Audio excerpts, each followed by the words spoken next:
Welcome to the good, the bad, and the encyclopedia. I am, of course, the bad. With my co-host, the Reverend himself. What's going on, guys? And my other co-host, the encyclopedia, Blackbeard. And I just want to mention that this show is the only show that doesn't have a Netflix special named after it. Yet. Not yet anyway. Not Right. yet. I was going to say not yet. We're getting there. Give us time. Let us cook. Right? I mean, I'm sure if you dig a little bit, you'll find something. I mean, I am the bad, right? So it's got to be something. And Jason, being a reverend, there's a ton of shit I'm sure he's done that he don't want anybody to know about. And That invites a Dateline special. And the encyclopedia is an enigma, wrapped in a mystery. So, I mean, between the three of us, probably the FBI has to knock down somebody's door. But none of us have been hit with Stan Hansen's lariat. I'm telling you, you're gonna have to tell that story. I don't know if everybody knows that story. So if you want to go ahead and you don't want to work that into the show, so go ahead. No, Google Tony Storm, Stan Hansen, love affair. We can put you in black and white. I'm telling you, you can tell the story. It'll work out. We can do this in post. All right. Okay. So since we're not going there, let's go to the other. We're not going there because Rob didn't know about the story until now. As I said, and I would guarantee a lot of our listeners don't. So I don't know. that's another story for another day. Let's talk about Bad Blood. Because this weekend we have a pay-per-view, a WWE pay-per-view called Bad Blood. And we have a series of matches that we need to discuss. So Get into it. let's do it. So first, we have the Women's Championship. We have Nia Jax, the champion, versus Bayley.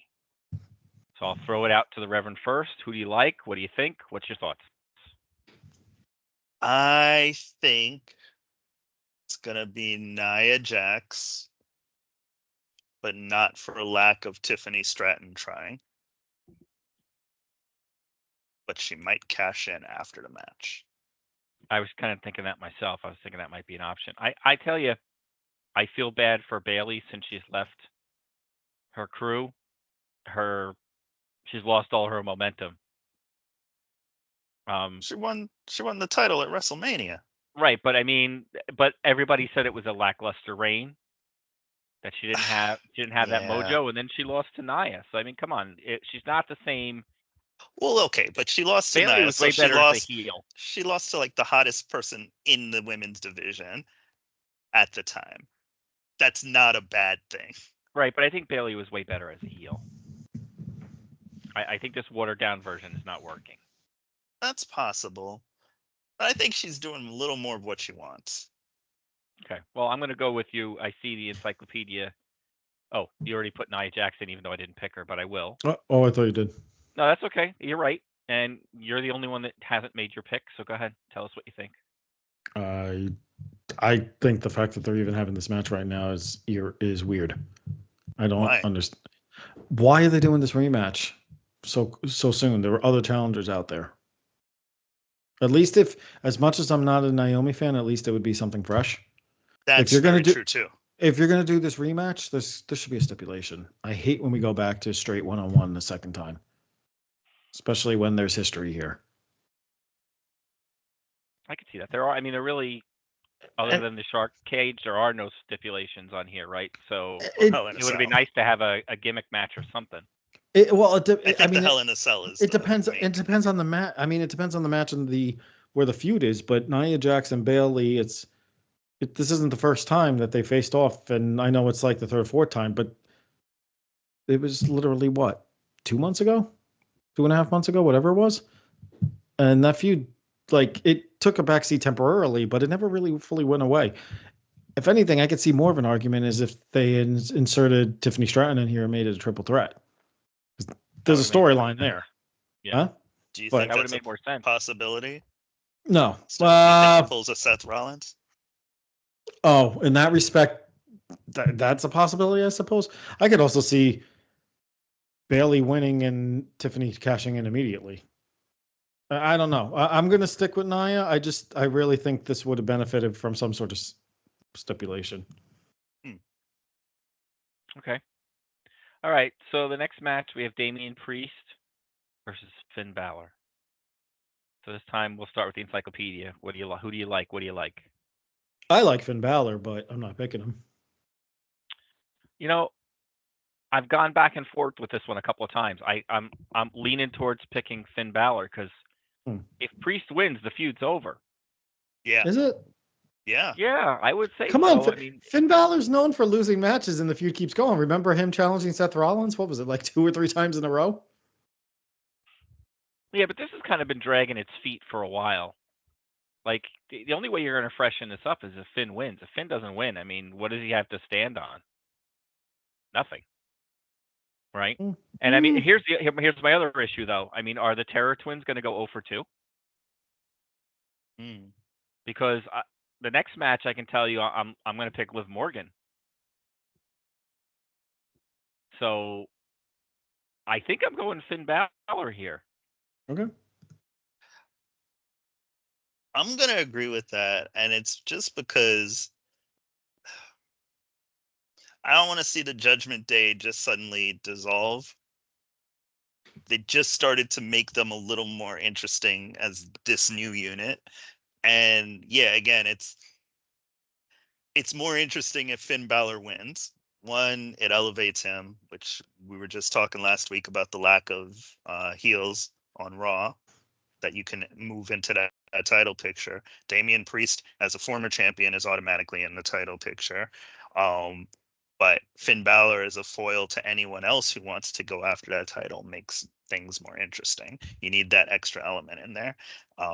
Maybe some multi-man matches in the future because Gunther is taking everybody out one-on-one. So yeah, I think he needs to win. Speaking of, we're missing a match, right? Mm-mm. Gunther and That's Sami. Not on Bad Blood. It's on Raw. That's on Raw. Okay, Yeah. that's what I thought. I wanted to make sure. I couldn't remember if they decided that was for Raw or for the pay-per-view. Okay. So who do you like, Encyclopedia? I told you already. I like Finn Balor, but I was leaning towards Damian Priest. I don't know. I feel like Priest needs a big win after dropping the title. If he loses again, he falls further down the card in some respects. Yeah. I like Finn Balor. I'd like to see him get it. The other thing is, how many often do you see a tag team wrestler, and not that Finn Balor is a tag team wrestler, but he's one half of the tag team champions. How often do they get a singles win on a pay-per-view? It's rare. I mean, you guys bring up very compelling points, though. I guess I'll go with who I want to win, and I'll go with you guys. Okay. Yes. So all Finn Balor across the board. Yeah. Now, on the women's championship match, this is another tough one. Yeah. The next match Yeah. is Rhea Ripley versus champion Liv Morgan, with Dirty Dom Mysterio locked in a shark cage. Yeah. You picked Liv. I pick Liv Morgan. I don't think they're done with her yet. I don't think this feud is over. I don't think they're going to take the title. I don't think they're going to slap the title back. I don't honestly. After Liv, if Rhea wins, who's the challenger? There is none. How do you say that? I don't see who the next challenger would be. I don't see one if Liv wins either. Well, I mean, you could still Rhea if there's shenanigans, Rhea can still claim she can get another match. Maybe they'll have a stipulation match or something like that. I don't know. Well, at the same point, if Liv lost, they could still have a stipulation match because they didn't really go there. I mean, locking Dom in the cage isn't necessarily a stipulation. Yeah, I agreed. Well, like I said, I'm going with Liv Morgan. I think they're not done with her yet. I think there's more money in having Rhea chase Liv than the other way around. The first time I thought Liv chasing Rhea was more interesting, and because she had legitimate reason to want to go after her, and it led to different kind of story. But yeah, now no, it's Liv playing keep away with the women's division, I think. So yeah, I think I got Liv too for that win. Okay. What you got? Rhea? Liv? I think I'll stick with Rhea. I think we're gonna see Carlito and JD McDonough get involved, but I think Rhea's still going to overcome that. I think Priest will still be involved. I think Finn Balor will still be involved, but I feel like if Rhea loses again, then what? I don't know. I don't know who is the next challenger for whoever wins?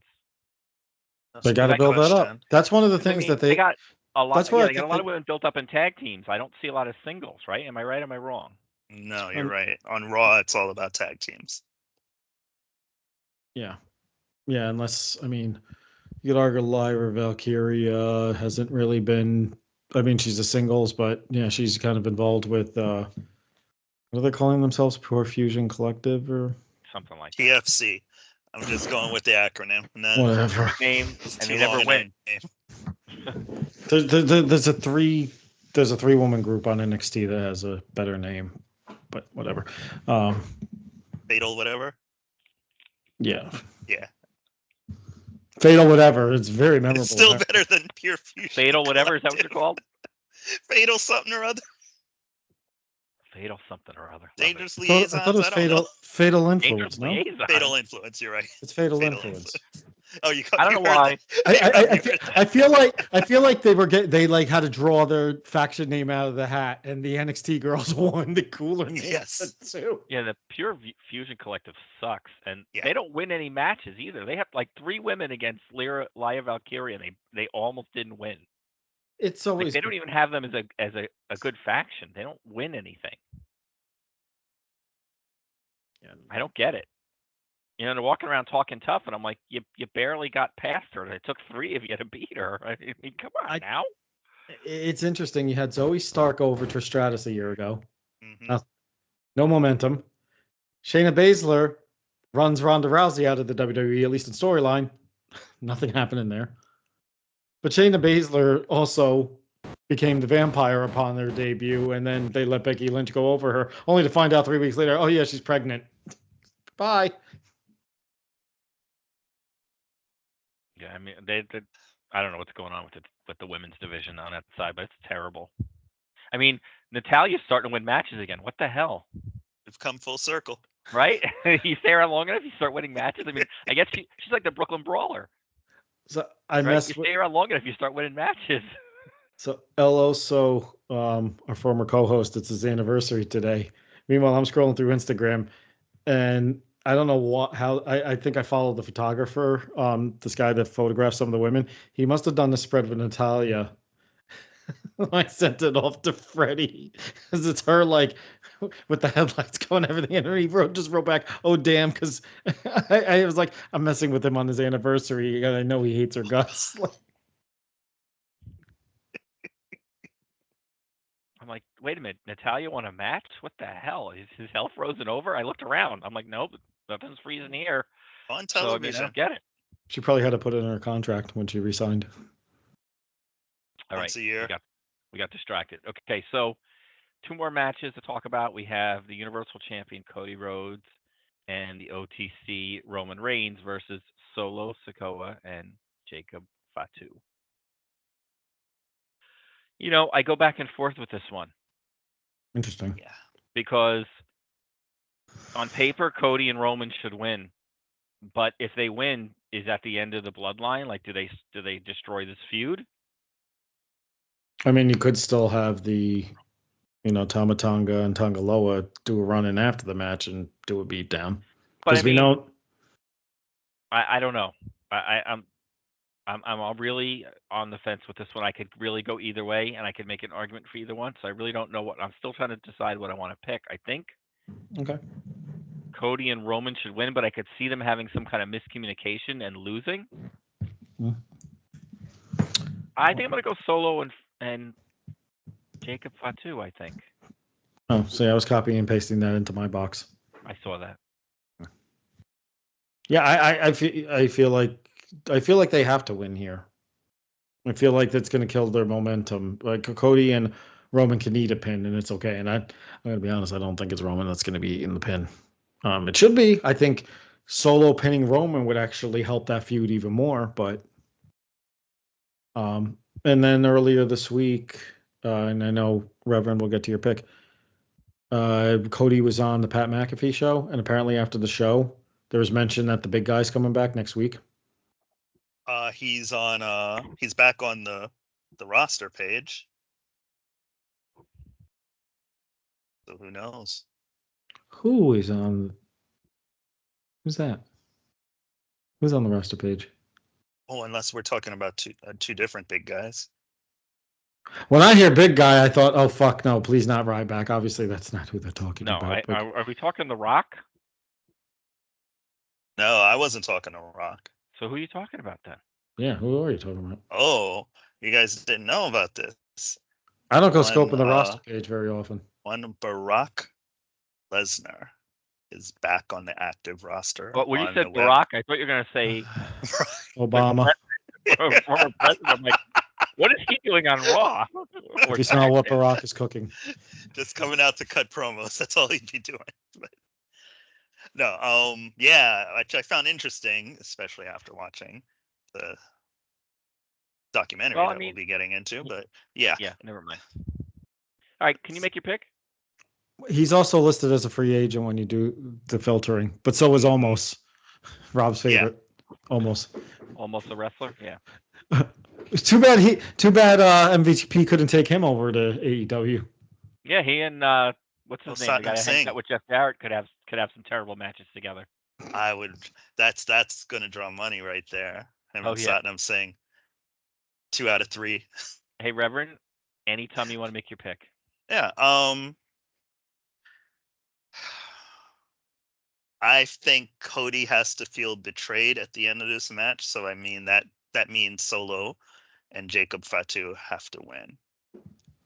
And I think Solo has to get the pinfall to make him. I think Jacob Fatu is going to get the pinfall because that puts a whole other wrinkle into it. Like as another Solo could be looking at him like, "What are you doing? You know, that was supposed to be me." Right. So then it's like twice the dissension in the bloodline. Twice the dissension in the bloodline. Roman's looking at Solo like, "No, you took my stuff," and Solo's looking at Jacob Fatu like, "Hey, what about? I'm the yeah." I'm the guy. If you want to keep spinning this angle, that's what I would do. I would have Jacob interesting. Fatu, like I would have like Solo like deliver the shot and Jacob Fatu like tag in and get the pin, and Solo will be like, "I'll tell you what else." I'll take it a little further than that. Not only does all that happen, but Kevin Owens, completely vindicated, goes on his little "I told you so" rant, which Cody Rhodes gets sick of, causing Randy Orton to step in. And now you got a whole bunch of people who are willing to just like murder each other. And I'm all for it. I guess the question is, how long is Cody entangled into this bloodline storyline? I think he needs to move out of it. I think the money there is Roman versus... Yeah, definitely. He needs to start defending the title against other people. Yeah. I mean, he has been. It's not like he hasn't. It's just this one story that, I mean, I suggested that if you're going to do Roman Cody too, you could do it at Saturday night's main event. But you could also do Roman versus Solo at Saturday night's main event. I feel like Jacob stealing one on, in a way that makes Solo look bad. I feel like you have to build up to that, and I think right now we're seeing Jacob being too submissive, so I feel like it's too early for Jacob to be the one getting the pin. But they teased it a little bit, but yeah, a few more episodes where you get some in-ring kind of questioning that would make sense. Yeah. Okay. All right. So the last match on this pay-per-view is a Hell in the Cell match. We have CM Punk versus Drew McIntyre. Is anybody think Drew McIntyre has a shot? Oh, he has a shot. I think he has a shot. I don't know does that necessarily pick him, but I mean, this is a case where they've each won one. Is Punk losing going to hurt him? I don't think so. No, but I don't there's see the champion McIntyre winning. As much as I think it's his best work he's ever done, and the true award would be to win a Hell in a Cell, he's not going to. I'm trying to think when he faced Orton in Hell in a Cell, he lost that one too, didn't he? Oh, that's a good question. I'll have to go back. I think he lost that one. That would have been 2000. I'm gonna check that because I'm curious. Like, how well has he really done in the Hell in the Cell? Hasn't he been in 2? I'm working on it. Or maybe he didn't. Maybe he wasn't in the Hell in the Cell. Come on, go down the results. Oh, here we are. He's been in 1 at least. Randy Orton defeated Drew McIntyre by a fall in Hell in a Cell. Mm-hmm. What year was that? 2020. 2020. Okay. Let's Oh, see. right. Yeah, that's right. I forgot they were feuding over the title back then. Let's see. Drew. And he lost to. Oh, that can't be right. He lost to Bobby Lashley in a last chance match. Hell in a Cell? Or was that in TNA? No. This was Hell in a Cell 2021. Really? Why don't I remember that? I don't remember. Is that when Lashley was champ? Yeah, I don't know. Yes. Yeah, I was gonna say I think it was. Yeah, it was a Hell in a Cell match. It was a last chance Hell in a Cell match, but I think probably the stipulation being that, yeah, do or die. If he doesn't win the title, that's it. He can't challenge him again. So he's 0 for 2. Do you have him go 0 for 3? I don't think anybody's paying that close attention. Do you? No, apparently not, because they they haven't about mentioned it. They might. They haven't but- mentioned it. Yeah, Yeah, they they're didn't broke. talk about it on Monday, so. I'm gonna stick with Punk. Okay. I mean, I'm going to pick Punk too because I like him. Yeah. I can see it. But if he lost, I don't think I'd be losing any sleep over it. I think the other thing is I could have seen it more likely that he would lose also if Seth Rollins, it looked like, was going to be in that picture with Punk again, because they hinted at that at SummerSlam, but But We now know he's we're riding Rollins off. is focused on Bronson Yeah. Reed. Yes. Reed. All right. Oh, did by the way, did anybody see that bullshit that supposedly they were not happy with how the ring collapsed during that last Monster Standing match? I was like, who What cares? was not to be happy about with that match? Apparently the anybody ring know- didn't collapse enough. Or Did some shit. anybody know that was going to happen ahead of time? I wish I I would have didn't. texted you guys. I saw the match was announced. I said, I guarantee they're going to do something with the ring. I should have texted you guys and been like, the ring's going to collapse. You should watch Raw. I was should've. sure they were going to do it last time, but it never got to the ring the last time. So I should have texted Yeah. you guys because I knew they were going to do that. See, and I feel like they've done that spot so often that it didn't ever even occur to me that they might this time. have they? When was the last time they did it? Like 2020? It was no 2020. It was longer than that. No, it was Big Show. Big Show and Mark and Henry. Strowman.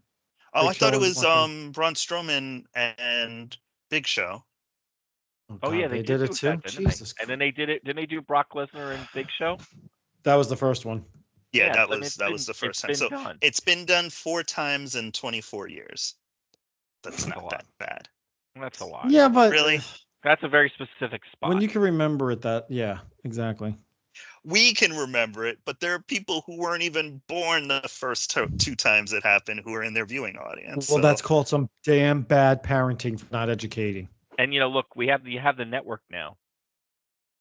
So they Oh. could just go on the Peacock Network and learn about it. Okay. Here we go. Fair enough. Five times WWE wrestlers broke the ring as reported by Sportskeeda in 2021. Big Show and Braun Strowman. Good call. Okay. Oh, this doesn't count. Nexus invade Raw and damage the ring. That doesn't Yeah, really that count. doesn't count. Mark Henry and Big Show. We referenced that one. What year was that? That was 2011. Okay. That one I could guess because Rob and I were there for the rematch at MSG. Mhm. All right, this doesn't count for breaking the ring, but Triple H puts Cactus Jack through the ring in Hell in a Cell. I was there for that one. And Brock Lesnar, Big Show. Okay, so it's 4 times. No, 3. 3 legitimate Four suplex- now. Oh, 4 now. including. 4 now. Yeah. Right. And, Right, then and the most 2 other recent times- one was. And the most recent one was Strowman Henry or Strowman Big Show. What the hell was that? I don't know. It was me trying to do the 4 horsemen but The retarded 4 horsemen. They're all dead. I don't know what you're doing. You out there pit fighting or something, man? Your hands kind of. These hands. All right, sidetracked.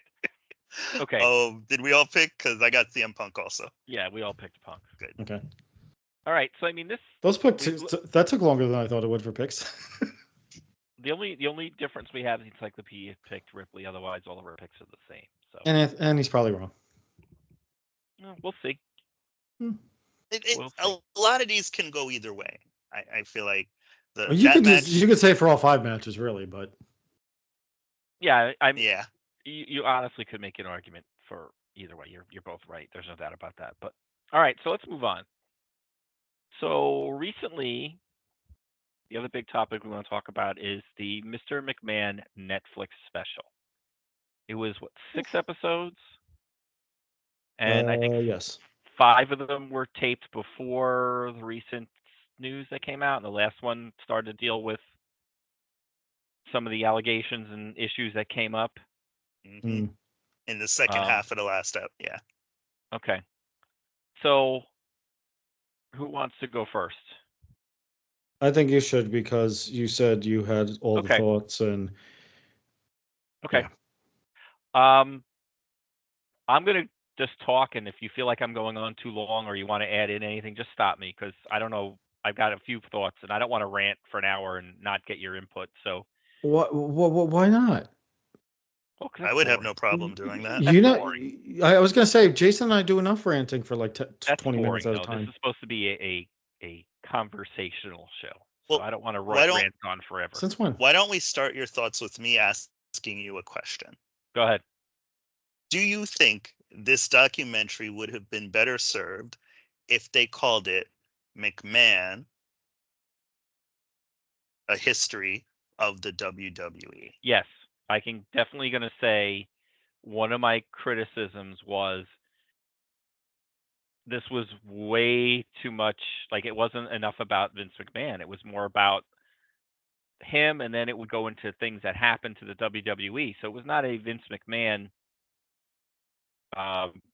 documentary by any stretch. It should have been Vince McMahon in the WWE.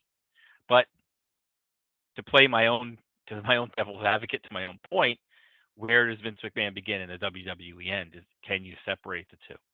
Fair question. All right. The first thing I will say is that I really didn't learn anything I didn't already know. If you read the Playboy interview he did back in the day, he covered a lot of these topics already. And I realize not everybody has seen that interview, whatever the case may be, for whatever reason, you're old enough or you didn't, for whatever reason. But a lot of this, none of this was new.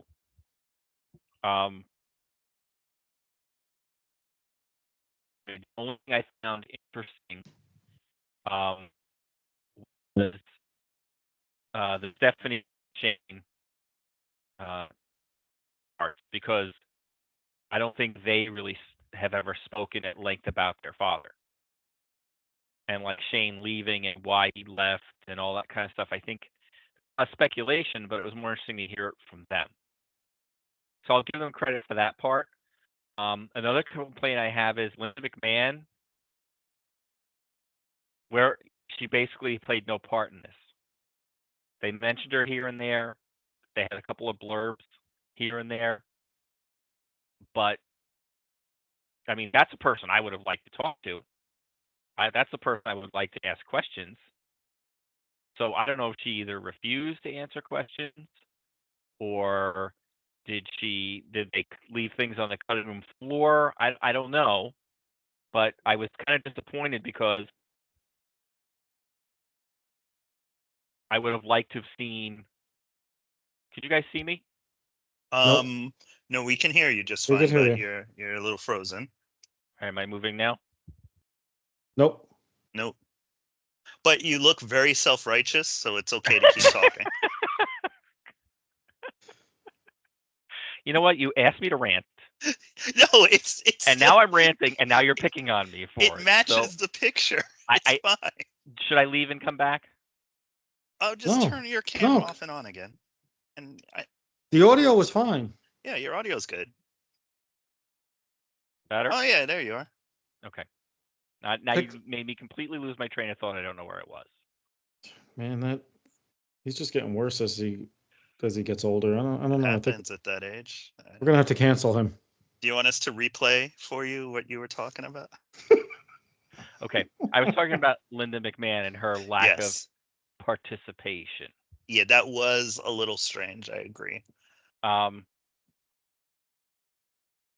thought the storyline with where Stephanie was gonna be pregnant with Vince's baby. I didn't even understand that. I don't know who even thinks of something like that. You I know don't who know how. thought of it. Well, I mean, I don't even know how that comes up in conversation. And like Vince was like, I'm like, what? If someone brought that to me, I'd be like, you need to go seek you need therapy. There's something wrong with you. That's even weird for wrestling. Okay, and wrestling is weird. Bruce Pritchard needs to get his head out of Vince McMahon's ass. Oh my God. Like, what the fuck was he so mad about? I mean, look, I don't even know where to begin with that. I mean, look, Vince has always said he does everything for the good of the business. So it's not unusual. It's not weird for me to think that, he's like, well, he got my wife the best care. He got your wife the best care because he wanted you to keep working, because that's what's best for business. Right? I could take that avenue, and I don't think you could argue I'm wrong. Maybe he was being super generous and nice, but Vince will tell you more than anything else, the business is more important than anything else, more important than his family, more important than anyone. So to me, like, everything he does, anything he does to me, you could point to, well, it was best for business. With Bruce Pritchard's wife getting the best care, I can have his full attention. Right? Because if he's not getting the best care, he's there at home taking care of her. He's not here helping me. I have a problem with people who don't, who can't see. I'm trying to pick the right words. Who don't see people for who they are, or like, I love Anthony, but I don't think he's perfect. Not that I'm going to sit here and tell you all of his faults, but like, I reckon he's a human. He has faults just like anybody else, just like me, just like you. So when like someone sits here and goes, I know Jason has none. I understand that. But And there's proof why I don't go to the Catholic Church anymore. But like, there's got to be something of Vince you don't like. Yeah. Right? There's got to be something he did you didn't like. There's got to be something that bothers you. I don't trust people who, sit there and talk about someone, and they're constantly defending them. They never have anything negative to say. It's okay. You can say Vince works me too hard, or whatever, or certain angles I didn't like, or we've had arguments here. Like, that's a true relationship, is when you can argue with somebody or not agree with them and still be friends or still work with them. And for some, he sounds like just a yes man. And the worst thing you can have to me is a yes person. I don't want a yes person. I want someone to tell me when I've made a mistake, or if I've done something that they don't like. I don't understand that relationship. To me, that's not an equal relationship. That means you just worship me, or you think, you know what I mean? And that's not a relationship, right? That's a one-sided relationship. So I don't get that at all. That really, that kind of rubbed me the wrong way a lot. He's just a sycophant, and I have no respect for people like that. My heart really went out to Shane McMahon. I felt like they called him the black sheep, and I agree. He's one that doesn't fit in the mold. Seems like Stephanie took after Vince, and I guess Shane took more after Linda. And when he said, he tried to get his whole life, try to get his father's approval, I understand that. I mean, I lost my father, and the one thing I always said was, I always looked for his approval, and not that I never got it, but he never actually said it. Like, I felt like I had his approval, but he never came out and said, "Hey, I'm proud of you," whatever. And I remember after he died, sitting at the kitchen table crying and saying to my mother, "Was I a good son?" And she said, "You're a very good son." But like, he never told me that. So, like, for a son to be begging for that from his father and his father never giving to him, it hit me on a personal level. Because Shane looks like he did all those crazy things to try to get Vince's attention and try to get his approval. He never got it, and he could have killed himself. And finally, at that last point, he said he finally got Vince told him he was proud of him and he loved him. And to me, it didn't even look all that genuine. It looked like Vince knew the cameras were there and was kind of. Isn't that He weird? looked like he was hamming it up a little bit for the camera. He gives these really weird. There's always this shots of him giving people a hug, and it never looks like he wants to hug the person, but he's just doing it. But everybody says he gives real hugs. It's best for business. I guess so.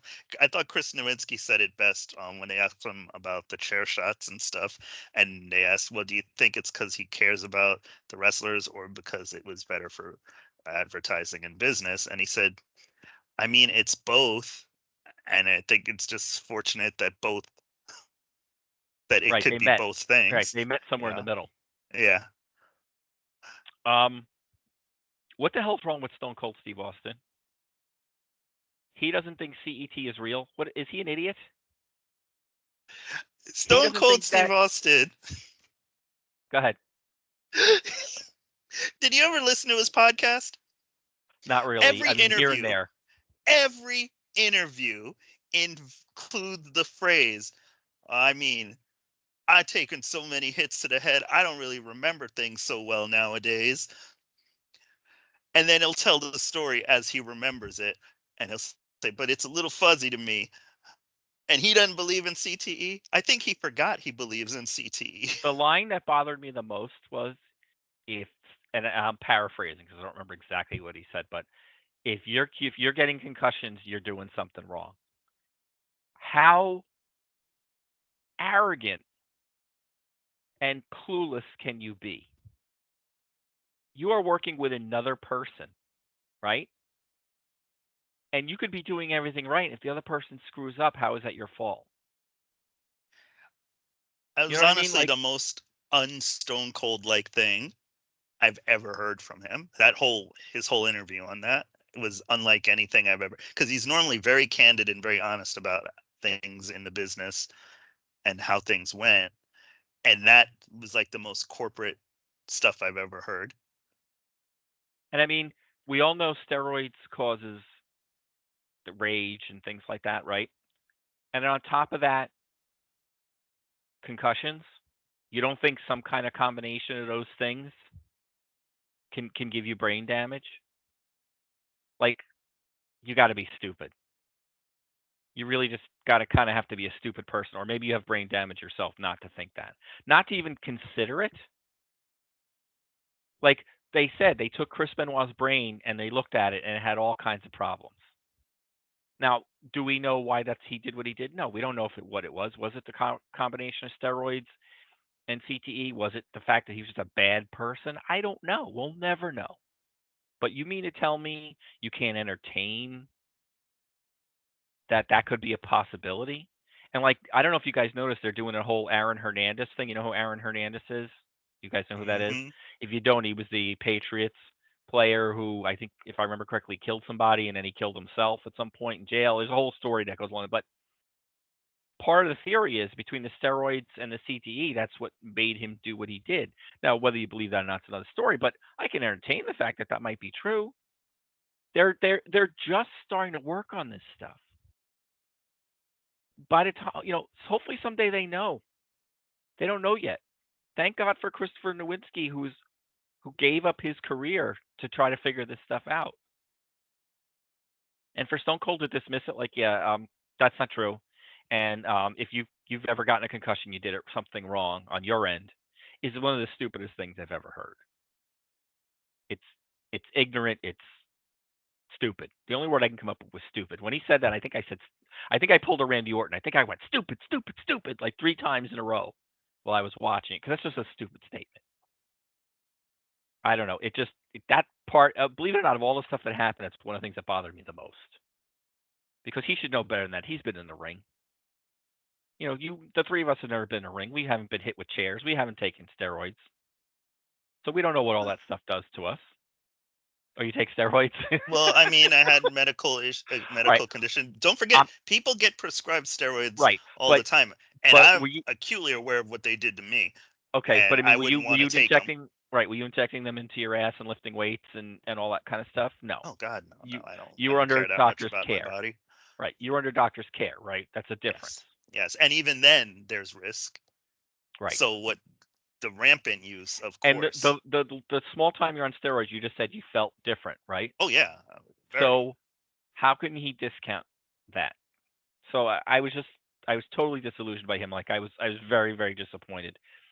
I always thought he was kind of a level-headed kind of guy who just called it as he saw it. And the fact that he kind of just dismissed that whole thing was like, dude, what's wrong with you? Come on, I'd man. like to know what Do ended better. up on the cutting room floor from that, because I'm sure a lot got cut. Well, I mean, look, he hasn't Right. come out and said they misquoted me or they used it out of context. He hasn't said anything. So he's standing by his words as far as I'm concerned. Man, what do you think? Yeah, you've been very quiet. Like I said, I'd love to hear what you think about some of these things. I was giving you the floor. Well, I'm throwing it back over. Any comment? About the entire show. I think a lot of it had Vince confirming stories that the dirt sheets reported for years that we thought this is ridiculous. It can't be true. The pregnancy thing being one of them. I thought the part specifically with Owen Hart, where he said if he died during the show himself, Vince McMahon, he would expect the show to still go on. The Benoit stuff, Steve. Look, I'm not gonna lie. When I look at Steve Austin, and he's one of my favorite wrestlers of all time, I didn't like him because I thought he was a smart, brilliant guy. That's his belief. That if he's sticking to it, okay, so be it.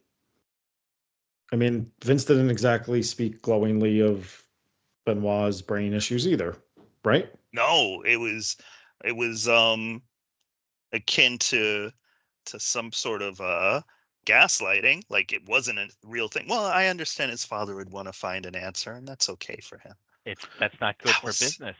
I'm gonna go back to it. It's not good for thing. I actually, if anything, I think the fact, I guess it wasn't good for business. I think the fact that it came out that it wasn't roid rage would actually have been better for business, but then it also exposed the other problem, the head trauma.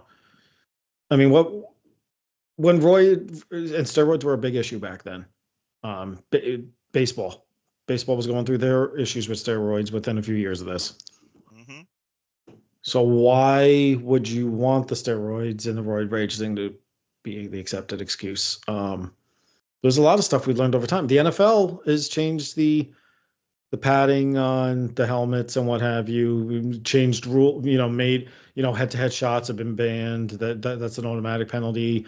NASCAR, they've changed the rigging mechanism for neck injuries, like the way they're strapped into their seats because of what happened with Dale Earnhardt. You learn over time. That's a fact. I don't think there's anything wrong with admitting that. I think what my overall opinion of McMahon is, as you said, he had a traumatic childhood. It was briefly touched on. It's clear in my mind, based on what he said throughout this thing, the guy needs therapy, but he's of that old school mentality. Yeah, you just there's you no rub such dirt thing. on it, you move along. Right. I mean, if he even went back as far as said, my childhood screwed me up in the head, I think that at least would have been something. He didn't do that. He totally owned the way he lives life. But I think in the process, whatever happened to him as a childhood, I think that seeps into the decisions he makes every day. He doesn't want to go back to that. You know what I mean? He's like, it really messed up with his head where it's almost like the business kept him away from having to think about that. Yeah. And in the process, his family suffered because I mean, if you think about it, the way he is got him to where he is. Mm-hmm. Right? The way that he decided he was going to take over wrestling and he was going to take over the territories and he was going to make himself into a billionaire. Is everything he's done. I mean, and you got to give him credit for that. I mean, that single-minded obsession that like I'm not going to quit, and I'm not, and you know the XFL failed. All right, so what? We move on. Mm-hmm. You know, so you got to give him credit for that. But the other side of that coin is who gets trampled over on his way to the top, right? Yeah. The wrestlers who've died, his family, all, and you know the one thing that at first I was kind of pretty mad about all of it, and then I thought about it, I'm like, you know, we got to think about things. And we're trying to apply today's logic to the 70s and the 80s, and I don't know if it necessarily always fits. It doesn't. Right? So I'm not sure he's being judged as fairly as he should be. He's being judged by today's standard, right? Based on stuff he did 34 years ago. That when it was more. I mean, look, there's how much we've talked about stuff that we've seen on TV like 15, 20 years ago would cause an uproar today. Yeah. And they talked about that too. It's like, hey, you've seen them change with the times in a lot of ways on camera. Yes and no about how it's kind of unfairly being judged. He's unfairly being judged in some ways, definitely. But there are some things that we've known were wrong and we just didn't talk about. And there's things that we've known were wrong for the last 40 years. Like in general, there are things that a person can do that we've always known were wrong and that you're not supposed to be able to do. But it was okay to cover for certain people. I was a little yeah, go ahead. I don't know if I don't think that's unfair to judge. You know, don't want to get too preachy here, but certain sins got to be that's accounted your job. for. Like, you know what I mean? Certain sins got to be accounted for. I don't know. That's a whole. I debated going into all that, and that's like one of those controversial topics where It is. I don't know if I want to get into all that because it is. I have an opinion on certain things, and yeah. Can we pause this recording? Let the Reverend go to his pulpit, and he can continue from there. I think that visual would be really. Oh no, I think he should start throwing in some hallelujahs and can I get some amens, because that would make this perfect. Need a lot of rosary beads. Another thing I thought was really funny was Vince McMahon went and stole all the top talent from the other territories and with no apologies. And look, he was right, because the other they couldn't get their acts together. Yeah. Like Vern Gagne and Jim Crockett couldn't. He said they couldn't order a pizza, and he was right.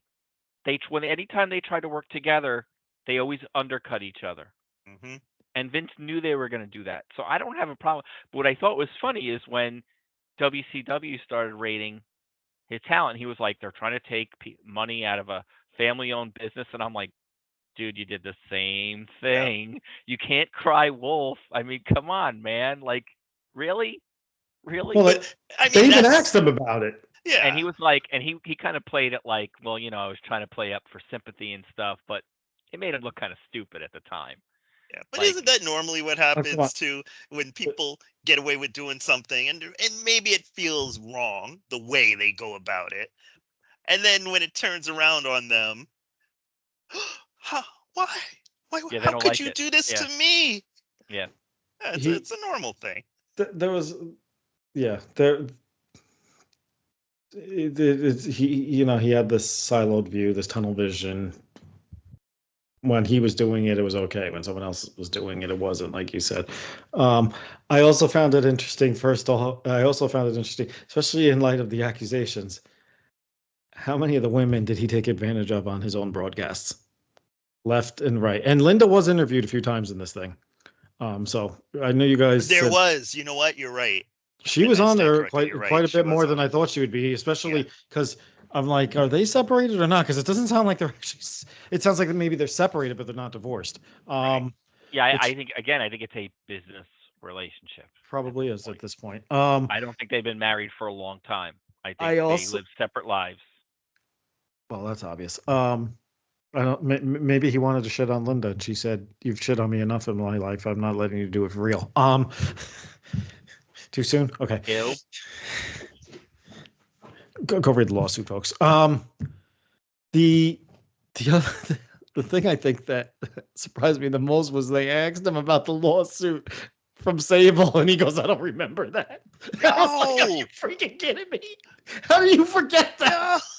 And then they even said you hired her back, and then he basically exploited her when he. And I'm just like, "Well, she came back, didn't she?" Right. And, whoa. And I mean, the other thing was when Trish Stratus was like, there was an angle where they wanted me to kiss a woman, and I said my character wouldn't do that, and 2 nights later I lost the title. I was like, she's like, so I think I was being punished, and I'm like, yeah. What was she? Was she referring to the Mickie James thing? Yeah, I think so. The way that storyline was being built up, if Trish went over at WrestleMania, that wouldn't have made sense to me. Look, that is her interpretation of what happened. Yeah, that's fine. But then she's singing his praises 5 minutes later. Well, yeah, I mean, right. The other funny part was The Undertaker. You know, he's like my father. John Cena, he's like a father figure. Trish Stratus. So what about now? Now that all the allegations have come out? Yeah, I don't know. I'm not really the right person to ask. Really? Yeah. You actually would be the correct person to ask. It's kind of the Cosby thing all over again. Trish, Cena, The Undertaker. Yeah, but Cena and Undertaker didn't affect them. Well, it affects. They could comment on his behavior if they wanted to. They didn't want to. But they right now, unfortunately, look, it hasn't been proven. They weren't involved. It didn't do anything with them specifically. I really their opinions, as far as I'm concerned. Would it be interesting to know? Yes. Does it matter ultimately? No. Well, I think whatever comes out in court, because I'm sorry, the federal government's involved. And based on what that lawsuit said, if you read it, there are going to be charges pressed. If there's not, I don't know what the hell's going on, because then it makes this poor woman look like she made the whole thing up. I mean, and I read that Mick Foley wouldn't have anything to do with this because of the allegations. He didn't want to get involved. He also said he still highly respects Vince and everything he did for him. I think he said it like, he was like, let's just say that part professionally. Right. I respect. And I think that's what you're getting with Cena and Undertaker. Yeah, they didn't say that though. They just said Cena's like, well, I'm not really the one to talk to about that. He could have said, look, I just know the man that I dealt with, and and I owe him a lot, and I'm going to leave it there, and I'm going to let everything sort itself out. I think that goes back to what we talked about even months ago. I don't know what the right answers are, like, because even that's not the right answer, because then somebody will accuse you of, oh, you're pushing that away. But it's not the wrong answer. I don't know if you can pick a perfect thing to say. Well, I think so that's why right now it's not to say anything. The fact of the matter is, look, I'm just going to say this right now. The fact of the matter is, right now it's allegations. Nothing's been proven. Mm-hmm. Until it's proven. Well, I mean, there are all these other former past lawsuits and stuff like that. I'm not saying I don't believe the woman. I totally believe her right now, and based on his history, there's been the Rita Chatterlin, the referee. They went off on all those in succession. Yeah, I was like, oh my God. That. Yeah, and for someone who says he was always going to fight for WWE and what have you, except for the World Wildlife Fund because he knew they were going to lose that, I was like, and then he came out and he later also said, I never raped that woman. It's like, then why did you settle? If you fought everything. Well, the one thing I will say about that is a lot of times people like that will just settle to get rid of it. Yeah. Rather than drag it through court. So we don't know, like, did they settle for like $100,000? $100,000 for Vince McMahon is nothing. That's like $12 million total.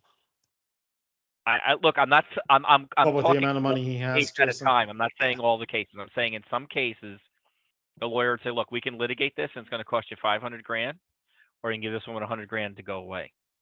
Right, but make it go away. You know what I mean? Like I'm not saying I know what you're saying. Right, but he contradicted himself in his own. He contradicted himself because he said he always fought. Right. He always fought. Yeah. Not in those cases. Right. Yeah. Look. He doesn't believe he did any wrong, and then I feel like at least if he had gone to therapy and it. He doesn't think he did anything wrong. So that's it. That's the end of it as far as he's concerned. Right. And, look. But it's obvious to all of us that there's some deep-seated issues there. He never got – he doesn't see that. Never got it resolved. This is what came of it. I mean, whatever happened to him in his childhood, this is what this is the after effect. And he never owned up to how it got to where it is right now. I mean, he is who he is. Right. And I think I forget who said it. Might have been one of the commentators. Was like it's never enough for him, Mm-hmm. and it just grows and grows and grows. And like I can see, and like I said, I'm not justifying anything that had happened, all these allegations, whatever, but I can see where it just goes hot. Look at the whole Diddy thing that's going on now, right? Yeah. When you have everything you've ever wanted, where do you go next? You start going into weirder places, and you start taking bigger risks, and you start thinking you're invincible and no one can touch you and you're above the law. And this is how these guys get into trouble, because there's no one there to say stop, Right. or if they are, they're not listening, right? Because Vince is like, I'm untouchable. This is my company. I can do whatever the hell I want. And if you don't want to do it, leave. And you're either in or you're out. And one of my problems is, like, I saw they said Gail Kim said something about racism and aggression. So no one told you to work there. If you didn't like the way Vince was treating you, leave. Okay. Like, you have the option I to gotta go. stop you right there. When it comes to that kind of stuff, it's not always so much it's here and it's none of it exists here. And I can only speak from my own perspective. You deal with it to an extent no matter where you go. So if you want to be successful doing the thing it is you want to do, you have to eat a good amount of shit and deal with it. But then when you're out, you talk about it. And that's So just kind so of you what don't happens. And I think for women, it's an even different matter because they're in the workforce, the majority of the workforce. And come on, this is wrestling now. In wrestling, that's a male owned and dominated profession. true. So they're dealing with it at almost every level. So So, yeah, playing my name, right? You yes. don't feel like she had any responsibility to say, like, I don't like being treated this way and I'm going to leave. You think she had to stay there because if she wanted to be successful, she had to eat it, like you said, she had to eat a shit sandwich in order to be successful. I think we all have to make decisions that are right for us, and you have to decide how much struggle you want to go through. Mm-hmm. And then when you've had enough, that's when you go. But that doesn't mean it was right to have to go through it. You know what I mean? Like, I fought to get here and to get my name known. Now I can go anywhere. So I don't If know. that worked I out have for her, that worked out for her. But I have it mixed doesn't feelings mean she about didn't that. encounter stuff. I And have if mixed she feelings about encountered that. it, she has a right to talk about it. And yeah, Totally. There's no argument there. My point is, though, like, the way these things stop is when people stand up and say things about it. Like, is that true though? well, it is now. Back then, It's truer now. 20 years ago, she would have no leg to stand on. She just would have been Yeah. fired, and that would have been the end of it. And she never Now would have what? And then wrestled what? again. Exactly. Well, So then she then what? never. She has no I mean, then career. you move on. You do something else. But why I should she mean, have to do that? well, because that's the way things worked back then. Today, that's not an option anymore. Right now, you can call people out on the spot. Back then, that was not an option. So I should say we're talking about that lens, right? We're talking about looking at things the way they were Right. then, the way But they are now. what I think happens is those things get easier to call out because in part of those people who fought through them, not True. just True. left. You know, there's people who had to grit their teeth, and it's kind of the history of the world in a lot of ways. Things become more and more Things that manageable were acceptable then are not acceptable or less anymore. acceptable, and Right. it's because, well, if somebody currently goes through it, now they can talk to somebody who went through it. Okay, now we got a lot of people. This is done, or it went closer to done. I don't know if we'll ever get to fully done. So, what do you think I know they asked Vince McMahon what his legacy is, and he said, "I don't have one." And That was interesting. that was a odd question. Not an odd question, odd answer, because he obviously is. They called him the most important man in wrestling history, and you have to think that's true. And from a wrestling standpoint, he's probably the greatest booker of all time, maybe the greatest character of all time. Definitely arguably greatest promoter. Right?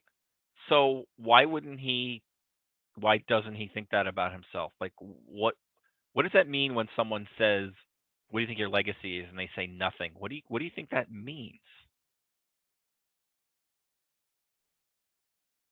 I think he I've believes. taken psychology, right? I have a psychology degree, and I can't figure out what that means. Well, okay, so there are a couple things there because it's arguable that he has a messiah complex. It's arguable that he's a bit of a psychopath in some ways, but there's Not arguable. yeah, right. Well, arguable on my end because I don't have those degrees or credentials to diagnose a person. But But I I mean, was listening to him and I was you like, could read the it's kind of definition a and psychopath. you Yeah, can read a true. definition and make your own assessment. You don't need a degree for that. True. You could read Very true. what is definition of a psychopath? Vince McMahon. Oh, this guy. Okay. Yeah. Megalomaniac. There's a few things you could throw out there. But it could be that he sees himself as synonymous with WWE. And if he's WWE, if you asked him what the WWE's legacy was, I bet he would give you an answer. Because that's him. The other That's thing what I think, found how I think he sees it. really disturbing is when they said, where's the character start and where's Vince McMahon end? And he couldn't answer that. And I feel like Ric Flair is in that same boat. They have become that character so much they don't even know who they are anymore. They can't tell you. There's no separation. They're the same person. And that's, to me, is disturbing. When you don't know who you are, when you can't answer simple questions like that. What did you guys think about? They talked about this thing about how all these things go on, and it's not that we never hear about them. It's just that it seems the public generally doesn't care because they don't see wrestlers as people. They see them as characters on a show. But they forget that there's people behind the characters. So there was a part, and it was in part 5 or part 6, where they talked about, okay, you have these people dying. They don't see the 38-year-old father. They don't see the 30-year-old, former football player or somebody struggling with addiction. They don't see these individuals. They just see the characters.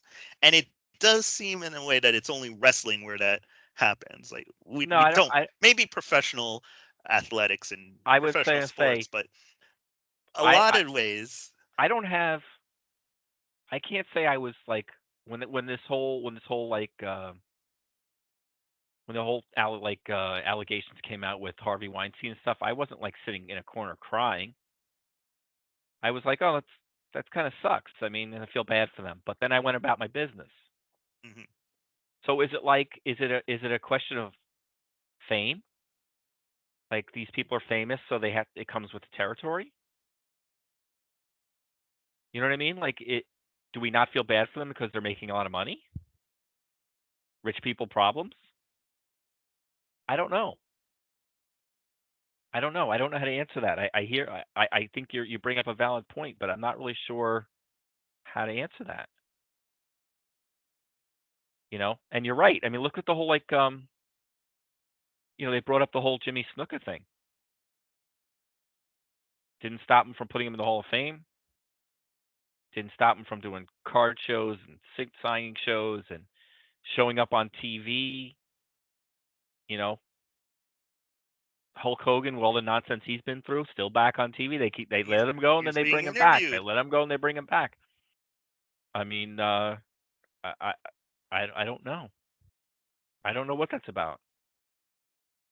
I mean, I saw an interview with Roddy Piper, and it was in one of my feeds. I can't remember if it was Instagram or Facebook, and he was basically saying what you're saying. These men have died. They're dying at young ages, and they're leaving behind families, and nobody seems to care. And he had that shirt with all the people that died and their ages, and he was like begging for people to pay attention, and nothing. I do think, much to you guys' point though about how things were and how things are, it's now that people are becoming a little more introspective about that. It's like that's a today thing. That wasn't a 20 years ago thing. That wasn't Well, a I mean, 30 now years ago thing or 40 there's years ago wellness thing. policy. They have But contracts that have yes, medical attached to it. but I mean, even with how, as viewers, as consumers, we relate to it, there's more of that, seeing the human behind it, because there's a lot more workers' rights stuff that's going on, and you're starting to see like those questions. That question, I might not have asked that 10 years ago. I might not have thought to ask it. Mm-hmm. I'll tell you what, they should interview Tony Atlas all day long. Oh my God. I never saw Pat Patterson do anything. What do you think about Pat Patterson? I don't know. He kept kept grabbing my pecker. Excuse me? My And pecker. He kept grabbing my pecker. The dress shirt and a tie with no sleeves. I love it. I love it. Can you buy a shirt like that? I want to buy like 10 of them. I don't have the arms. I'm not big as him, but I just think that's the coolest thing I ever saw. I want the uncut Tony Atlas interview. Right? They should just go to him for everything. Tony, what do you think about the election? Tony, what do you think about who should win a Grammy this year? Just let him talk. Mm-hmm. I loved it. He made every time he came on, I'm like, oh, what is he gonna say now? Because he's gonna give you one line that's gonna just cut to the quick. He's gonna tell you exactly what he's thinking. So if you guys had to wrap up what you thought of this documentary in like one or two sentences, what would you say? How would you summarize it if you were going to explain it to someone who had no idea who Vince McMahon was, or had no idea this documentary had come out? Like, how would you explain this? Just the documentary. Encyclopedia. I don't know what you want me to say. I don't know. I don't want you to say anything in particular. Just I would say complicated legacy. No, but he said you got to give a 2-sentence explanation about what the documentary was about to someone who doesn't know about Mr. McMahon. It was a good documentary about the history of WWE with some Vince McMahon stuff sprinkled in. But I find it. I didn't find, as a wrestling fan, I didn't find it as I would have liked a lot more. I don't know what like WCW and the whole NWO storyline had anything to do with Vince, other than it should have been like a passing mention here and there. Like they went into that way too deep. There's a lot of Bischoff. That's what I mean.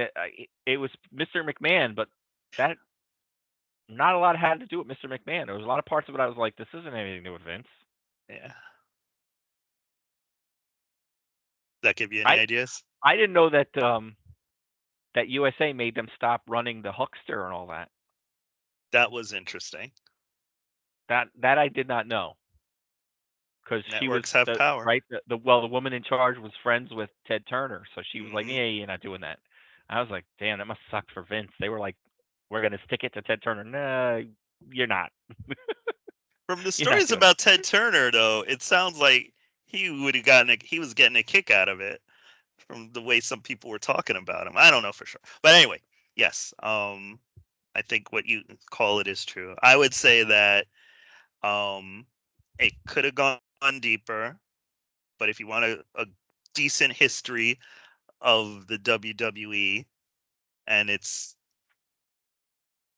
true founder, so to speak, it's a good watch. And then the second sentence would be, it's not nearly the hit piece that Vince McMahon would tell you it is, but it does expose a good amount.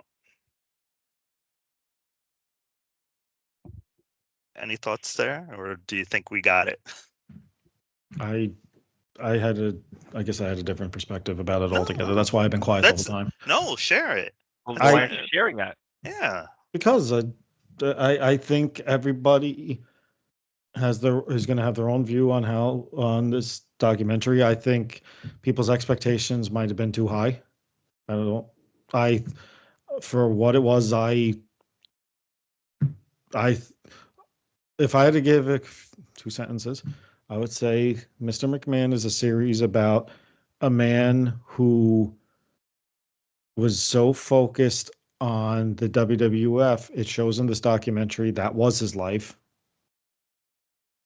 And also revealed or confirmed a lot of screwed up stuff that happened by him.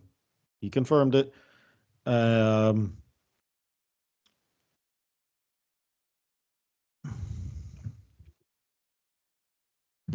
I'm trying to think of that sentence. The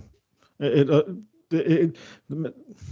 McMahon series is about a man who was who had a very rough childhood, has not acknowledged the effect it's had on him, and has made the WWF, which is a huge focus of the documentary, and wrestling in general, the only thing that matters in his life. It's very true. It's very all-consuming. Yeah. Yeah. So. I mean, the other two things I found amazing were the fact that he never looks back. What was that? No regrets. That's amazing. But people with Which is also probably another reason why he doesn't realize how screwed up he is. People with that personality don't. Yeah. They never look backwards. They always look forward because they're always looking for that next challenge, that next thrill, whatever it is. They never look back. And number two, the fact that with that he could work with people that have totally screwed him over or he's screwed over, and they can get back to business like nothing happened. And it's best for business, like Hulk Hogan. Right? Hulk Hogan basically said he was looking to stick it to Vince wherever he could. And then WCW folds, and who's back in the WWE? There's Hulk Hogan standing there, and there they are working together. They're wrestling each other. They're involved in all kinds of angles. Randy Savage.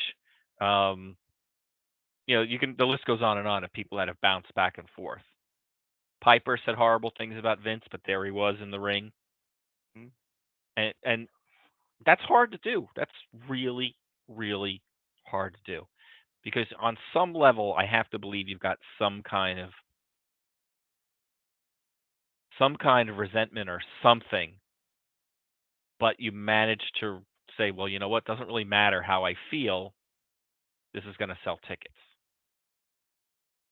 And Vince seems to have that compartment. And, I know a couple people that are like that don't look back. And as long as they can see the benefit to it, they can pretty much work through anything. I'm not that kind of person.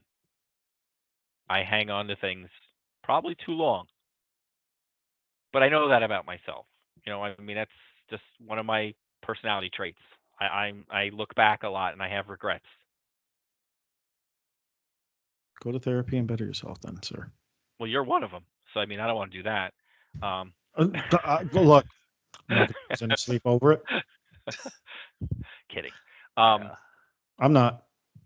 I know. Damn. I'm pretty forgiving, but hey, look, I'm also petty. So according to him and his daughter, I'm mean. So.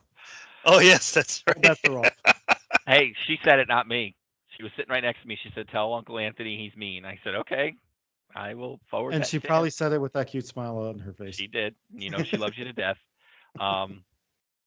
So I find that fascinating. That to me is one of the most fascinating things about him is that you could totally fuck him over on Monday and on Tuesday be back at your desk or in the ring working with him. As long as you're making money. If you can't, he's got no use for you. But if you can figure out a way to make some cash, he's in. And look, it's best for business, right? That he says it all the time. That theme came up all the time. Look, Stephanie and Hunter voted him out.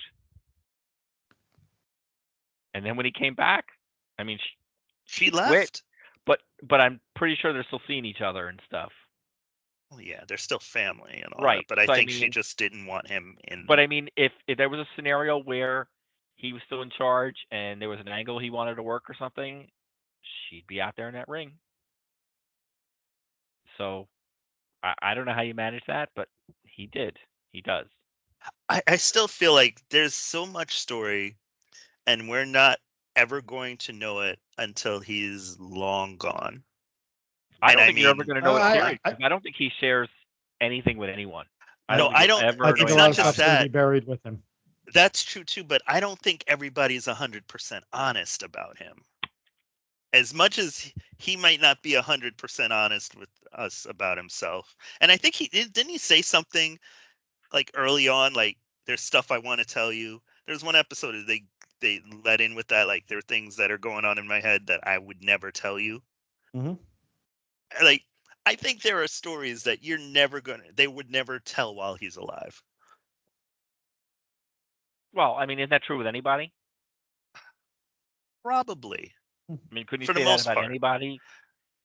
That For the maybe most like part, yeah. anybody who's known anybody for a long period of time, like if I died tomorrow, there might be stories that Janine would never tell, or Anthony wouldn't tell, or my friend Brian, who I've known almost 50 years, wouldn't tell. Yeah, nobody's paying for these, trust me.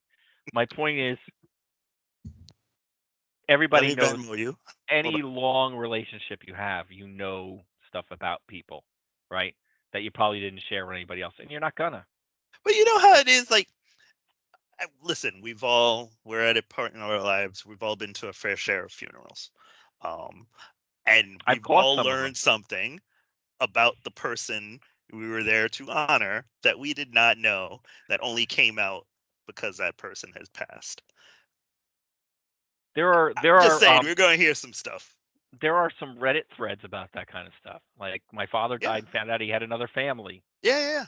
You know what I mean? So there's stuff, and like I think Anthony and I were both saying, he doesn't say anything. So I think there's stuff you're never going to find out. He's never going to sit down like when he's 90 and decide to write a tell-all and just spill his guts about it. He's never going to do that That's true. because Vince doesn't look backwards. Right. So yes, Didn't even remember there were some Sable. issues in my past. Yep. Whatever. I Which, overcame them.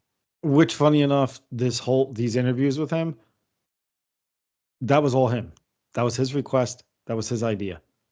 So he doesn't look back, but yet he sat down and had an interview where he was going to have to look back. Contradicted himself again. Well, He is a man of contradictions. he what human isn't complicated. I have yet to meet someone who isn't somewhat complicated. Well, you're just stupid, not complicated. Damn. I'm kidding. Wow. All right. Bam. On that note, I'm I'll kidding. see you next week, guys. I'm just kidding. Are you? I think I feel like we could talk about this thing for hours. If we were remaining unchecked, we could talk about this for hours because there's so many things, Oh yeah, I mean so we didn't many even issues. touch on everything. I mean, Yeah, this is just the there's- overview. This is just it's 6 episodes worth. We're covering in an hour. I mean, Yeah, there's so if much. if you haven't seen it yet, people, check it out. It's definitely worth it. Well, I'm glad I'm well, glad we took our time to I'll throw the absorb caveat out there. If you know a lot about wrestling, you're not going to get a lot out of it. True. If you don't know a lot about wrestling, you're going to get a lot out of it because it's going to cover a lot of things you may not have known. But for those of us, the three of us, who know wrestling history fairly well, this is covered material. Yeah, You know? like 98%. Yeah, I Well, mean, we all know 90%. about the territories. We all know about the Yeah. first WrestleMania. They've done specials on all of them. So I mean, it's Kind of business history wise, though, there were some things that I enjoyed learning. Like Yeah, just like there was about some that good input stuff. from networks and how some certain decisions were made. That was very interesting to me. Oh, Yeah, I'm glad I watched it. I'm just saying, I was like, some of it, I was like, yeah, I know this part already. I already know how the territories Right. work. I already know, But I still don't know why Bruce Pritchard was so mad. I think it sucks.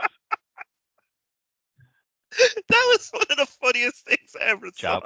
Job of the It's a hit looking job. motherfucker. I hated it. It's a hit job.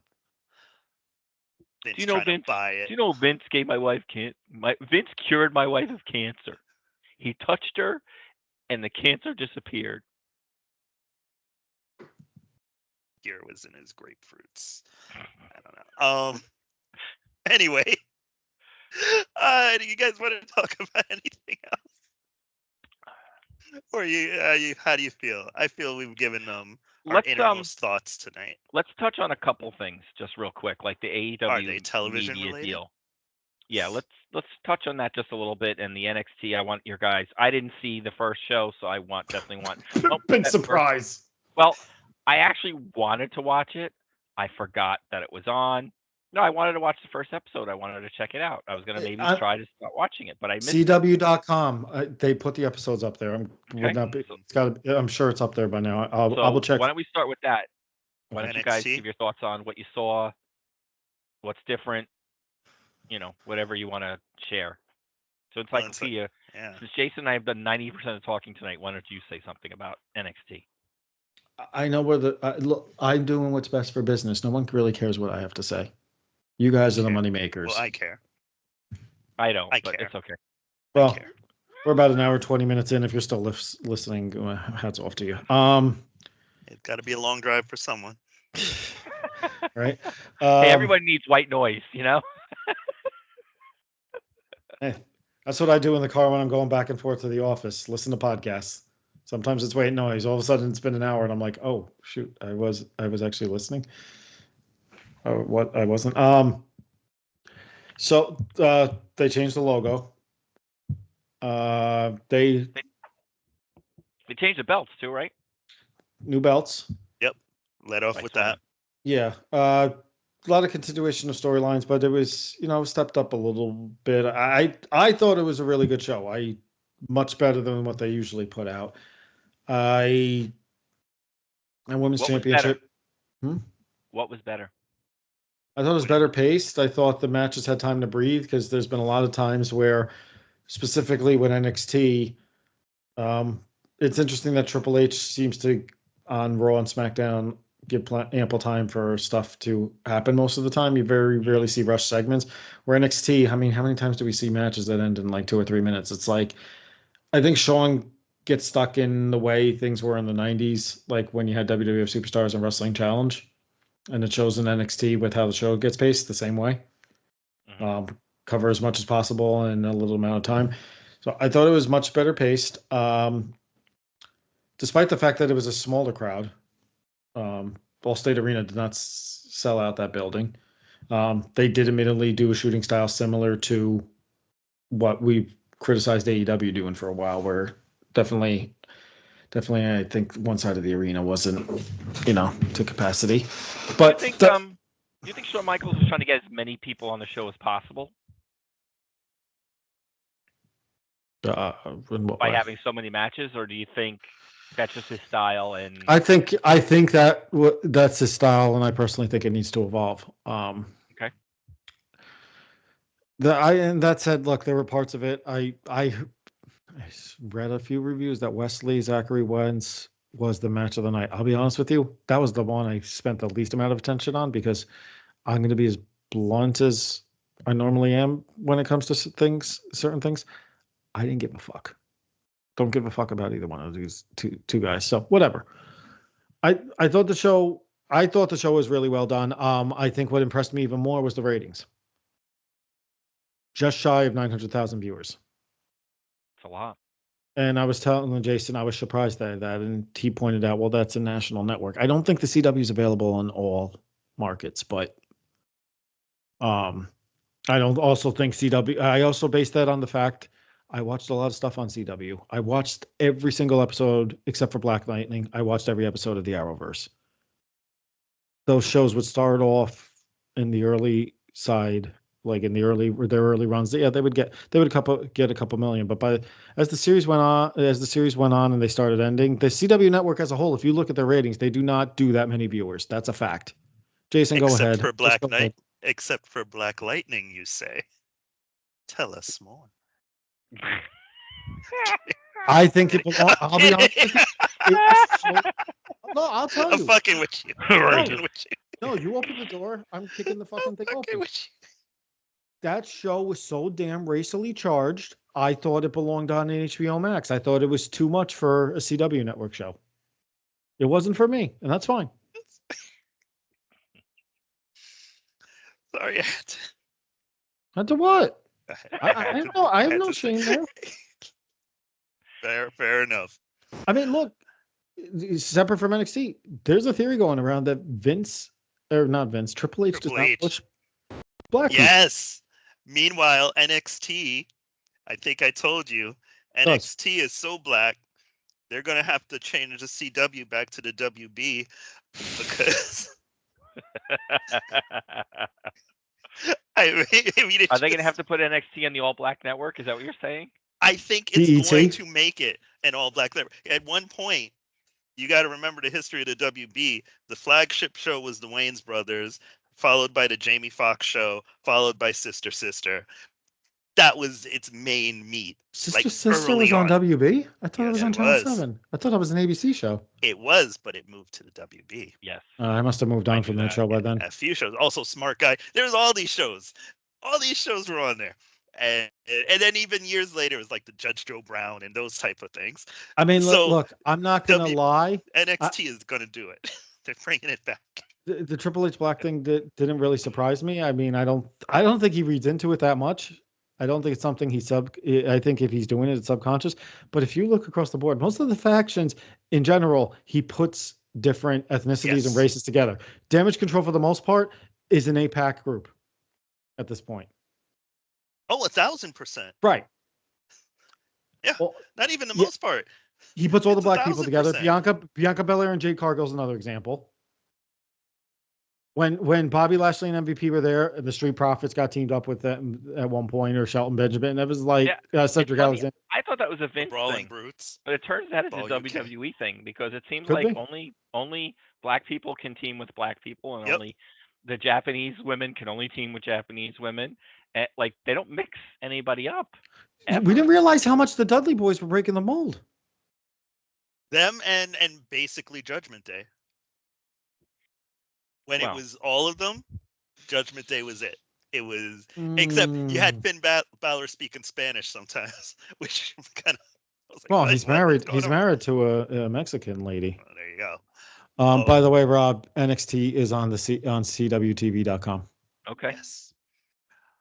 I'm picking up this weekend. You just won't be able to fast forwards through commercials. Big deal. You could. That's your pee break, right. I guess. I don't know.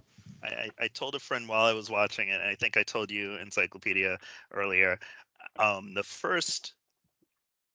the first match, but maybe the first 40 minutes of that episode were the closest it's felt to a takeover since that era, since the Black and Gold era, and it was the feeling wise, and it wasn't that it was all these top indie people performing. It was just that was the atmosphere that it worked out. So you mentioned that the crowd was smaller, yes, but it was also like 4 times, 5 times the size of the regular NXT, Full Sail or wherever they are now. That crowd, the Performance Center crowd, and so it did add a lot, because for those guys, even when AEW, when they're saying, oh, there's not a lot of people, and we'll talk about that real quick too, but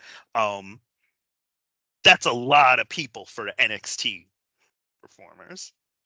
So I thought for this group, yes. Next week they're in St. Louis, and they had to downsize arena wise. They were looking for a bigger venue, and I guess they couldn't sell the tickets. But it's still going to be a bigger. It's about 2,000. It's still, but it's bigger. Well, apparently the Performance Center is getting an upgrade. It's not going to look the same when they get back there. I did read that that's part of the reason why they're touring right now. I also read that Shawn Michaels doesn't necessarily want them touring that often. I didn't read the reasoning why. I didn't care, because I thought, all right, that's really close-minded, because in order to get a fresh perspective and understanding of how audiences work, you have, and the way, especially if the goal is to end up on the main roster, you have to perform it in front of different audiences and get the different reactions. Yep. We've seen it. Chicago reacts one way. The New York City area, depending on which arena you're in, Long Island reacts one way, Brooklyn reacts one way, Prudential Center reacts one way. Toronto is considered Bizarro Land, although the Money in the Bank I attended, it was a lot of fun, but it didn't feel like that. If you're going to keep them in Orlando, they're not going to. And I think this is where some of these people are struggling on the main roster. because they didn't get that perspective of being in front of other audiences. I think they should tour. Yeah. If you want to imagine a young person who's only been in, I'm gonna finish. I'm just saying, can you imagine? I'm agreeing with you. I'm just saying, can you imagine a young person in Florida suddenly having to go overseas, never performing in front of a European crowd? Which I mean, I agree with you. I think you're absolutely right. I mean, they were supposed to be in NXT Europe, and I think that's been shelved as far as I'm concerned. They don't bring it up anymore.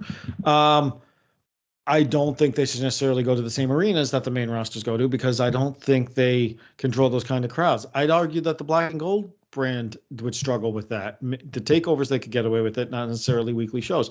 I think you need to go to those smaller arenas, but tour a little bit. Look at the locations. Not to knock them. Look at the locations AEW is going to for a while. They were going to college campuses, for example, those smaller arenas. I've mentioned the Mid-Hudson Civic Center, wherever they used to film WWF Superstars and Wrestling Challenge in Allentown back in the day. Those smaller arenas. That's where you bring the NXT people for. You're getting a variety. You're getting different audiences, but it doesn't look terrible visually by being in some big arena they can't fill. All right. I'm done. And you're right. It's Wait, what? But this is all experimental for now. Yeah, you. Yes, you. You are right. It happens once in a while. Okay, I'm going to go out on a high note. Good night now. No, but it's kind of cool to see them doing this, because again, it feels experimental. Like, I wanted to see how Trick Williams was going to respond in that position in the main event of that episode, because we don't really get to see him. And fortunately, the times he's been in front of those big crowds this year, he has responded well, but you can see where he's still growing. Ethan Page, I wasn't so worried about because he's well traveled, but that's the dynamic I think that's going to help them through this part of I guess it's the HBK era in NXT. But it's fun to watch. It was a good episode. If you get a chance, I recommend start watching an episode every so often. It's good stuff. All right, as we're coming up to almost 2 hours, I think maybe we should wrap up. No. We'll talk maybe next week. We'll talk a little bit about the AEW deal when we get a little more information about it. Do you think we're going to get more information next week? Well, maybe we will, maybe we won't. But I think we've hit our limit for tonight. So I'm going to let you wrap up the show. You've hit your limit. Oh, that's my job, isn't it? Okay. Yeah. Okay. We thank you for listening. We are on Sports Frenzy Pod on Twitter, the Sports Frenzy Podcast on Instagram and Facebook. We will be back next week with our thoughts of Bad Blood. We will cover AEW's 5th anniversary as far as Dynamite's concerned, and much, much more. Peace.